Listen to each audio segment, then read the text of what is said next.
Assalamualaikum warahmatullahi wabarakatuh. Selamat pagi anak soleh-solehah. Bagaimana kabar kalian hari ini? Semoga selalu dalam lindungan Allah ya. Alhamdulillah, pada kesempatan kali ini Bu Nurul bisa berjumpa lagi dengan anak-anak kelas 6 yang hebat. Tentunya dalam pelajaran akidah akhlak. Oke anak-anak, pada kesempatan ini kita akan belajar tentang belajar berakhlak terpuji. Apakah anak-anak sudah siap belajar hari ini? Kalau sudah siap, dengarkan ya penjelasan Bu Guru. Simak penjelasan berikut ini. Akhlak terpuji adalah akhlak baik yang dimiliki oleh seseorang. Contoh akhlak terpuji sebenarnya banyak sekali kita temukan dalam kehidupan sehari-hari. Contoh akhlak terpuji yang mau kita bahas adalah yang pertama, pemaaf, kedua, tanggung jawab, ketiga, adil, dan keempat, bijaksana. Yang pertama adalah pemaaf. Sikap pemaaf berarti sikap suka memaafkan kesalahan orang lain tanpa sedikit pun ada rasa benci dan keinginan untuk membalasnya. Mengucapkan kata maaf tentu tidak mudah untuk dilakukan setiap orang. Seseorang yang berjiwa besar akan dengan mudah memaafkan jika melakukan kesalahan. Oleh karena itu, jika ada seseorang yang meminta maaf kepada kita, alangkah baiknya dengan ikhlas kita menerima permintaan maaf tersebut. Meskipun terkadang ucapan atau perbuatan seseorang membuat kita sakit hati.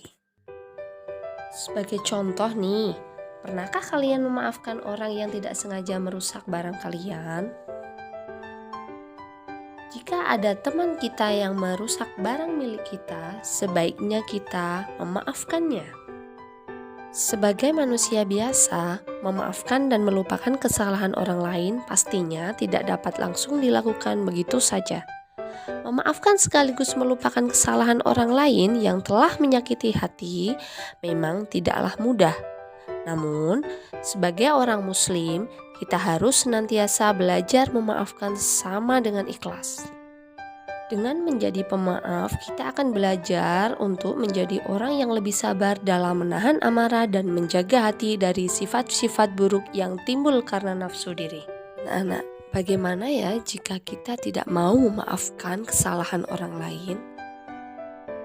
Yang terjadi adalah akan memunculkan permusuhan, perselisihan, dan pertengkaran antar saudara sesama Muslim. Padahal Islam selalu menganjurkan setiap Muslim untuk berusaha mewujudkan ukhuwah Islamiyah. Apabila kita dengan mudah memaafkan seseorang, maka akan ada manfaat-manfaat yang kita dapatkan dari perbuatan tersebut. Keutamaannya diantaranya adalah dicintai oleh Allah Subhanahu wa Ta'ala. Kemudian, batin kita akan terasa tenang dan ditinggikan derajatnya oleh Allah Subhanahu wa Ta'ala. Serta sikap baik tersebut adalah menunjukkan kualitas diri kita. Sikap pemaaf juga dicontohkan loh oleh Nabi kita.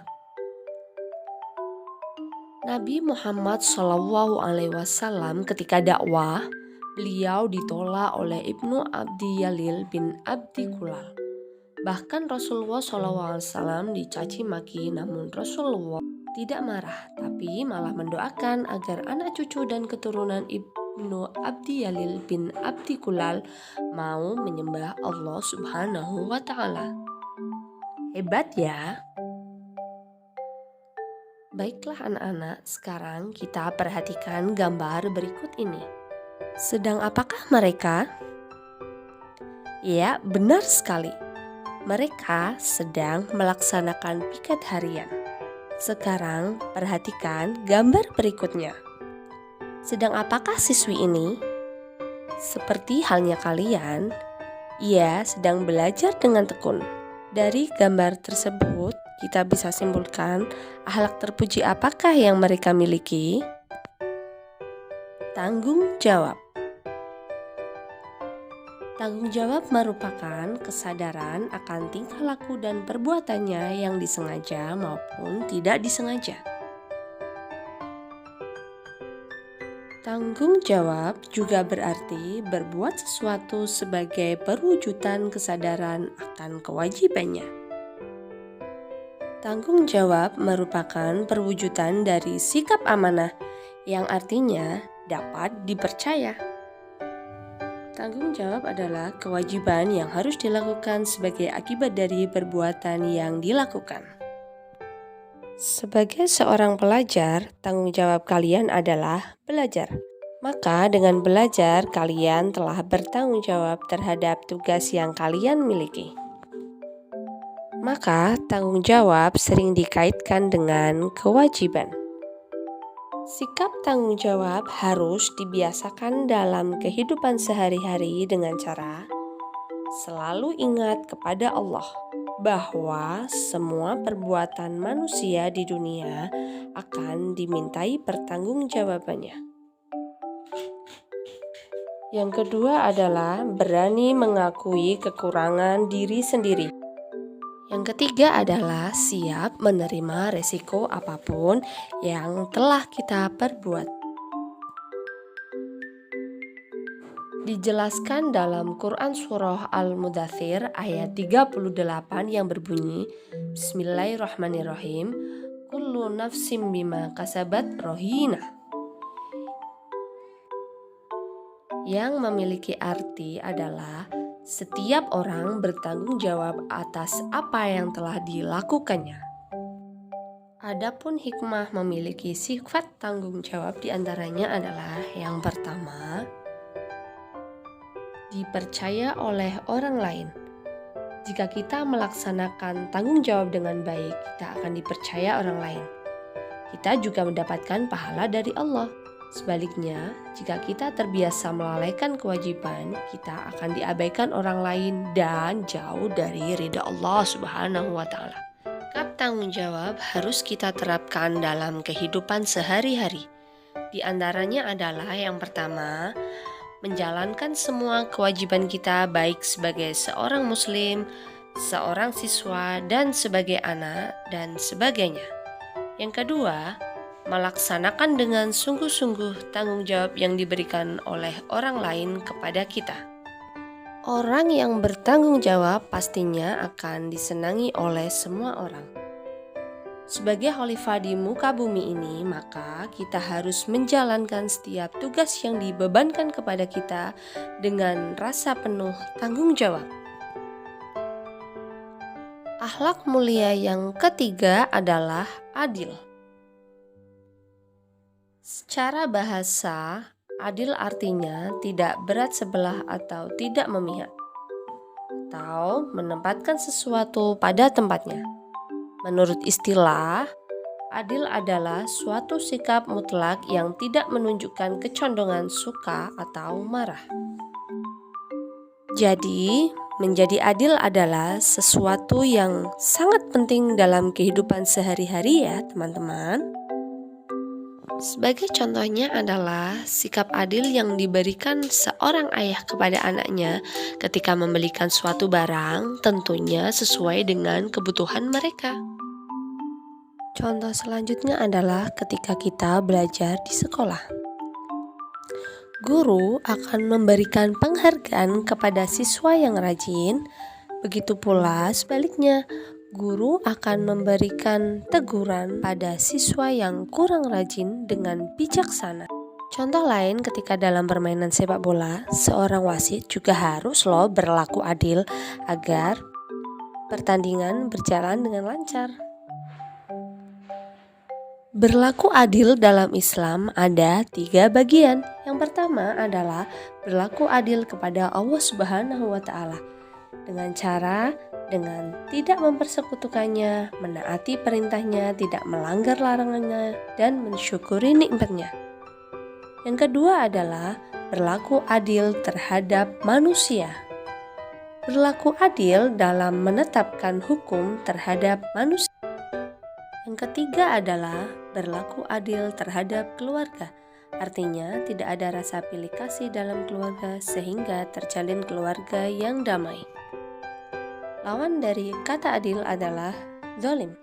Zalim artinya tidak memperhatikan dan melanggar atau mengambil hak orang lain seperti halnya mencuri. Allah Subhanahu wa Ta'ala dan Rasul-Nya melarang kita berlaku zalim. Untuk itu, kita harus berlaku adil kepada sesama manusia. Rasulullah SAW telah memberikan kita teladan untuk berlaku adil seperti sejarah tentang peletakan Hajar Aswad terhadap kaum kafir Quraisy dan suku-suku di Mekah tentang pertengkaran peletakan Hajar Aswad setelah memperbaiki Ka'bah ketika banjir. Sikap terpuji yang selanjutnya adalah bijaksana.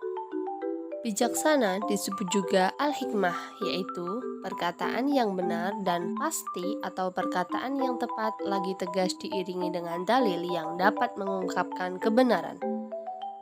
Bijaksana juga diartikan sebagai keilmuan yang dimiliki dengan cermat dan tidak tergesa-gesa. Agar dapat berlaku bijaksana, maka kita harus melakukan yang pertama, berpikir dengan benar. Yang kedua, berusaha menyusun rencana untuk berbuat kebaikan. Yang ketiga, hindari perbuatan yang dilarang oleh Allah Subhanahu wa Ta'ala. Dan yang keempat, berkata yang benar sesuai kondisi apa adanya. Ciri-ciri orang yang bijaksana. Pertama, memiliki ilmu yang dapat memisahkan antara yang hak dan yang batil. 2. Memiliki jiwa yang matang. 3. Berperilaku terpuji agar orang lain dapat meneladannya. Kerugian jika kita tidak bersikap bijaksana. Yang pertama, kita akan dicemooh oleh orang. 2. Tidak disukai oleh teman. Yang ketiga, kita dapat menyakiti orang lain. Nah, anak-anak, itulah beberapa sikap terpuji yang dapat kita pelajari dan dapat kita teladani dalam kehidupan sehari-hari. Semoga penjelasan tersebut bisa bermanfaat ya buat kita semua. Cukup sekian dari Bu Nurul. Semoga kita bisa bertemu di lain hari. Assalamualaikum warahmatullahi wabarakatuh.